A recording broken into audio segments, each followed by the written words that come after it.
আপনার সন্তান কি আজ পড়ে কালই ভুলে যায়? তাহলে তাকে আরও বেশি পড়তে বলার আগে একটা জিনিস খেয়াল করুন। সে কি সঠিকভাবে রিভিশন করছে? আমরা অনেক সময় ভাবি একবার ভালো করে পড়লেই তো মনে থাকার কথা। আসলে শেখার ক্ষেত্রে শুধু নতুন তথ্য পড়াই যথেষ্ট নয়।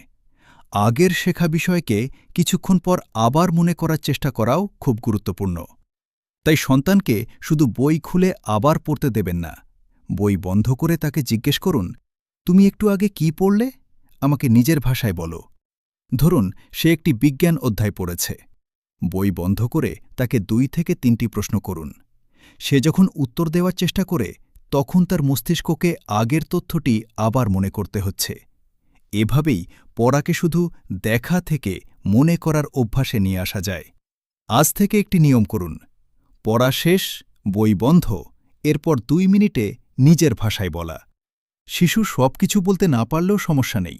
যেটুকু মনে আছে সেটুকুই বলতে দিন। মনে রাখবেন, শুধু বেশি পড়া নয়, সঠিকভাবে মনে করাও শেখার অংশ। এমন কার্যকর শিক্ষা ও প্যারেন্টিং টিপস পেতে আমাদের পেজটি অনুসরণ করুন। আসসালামু আলাইকুম।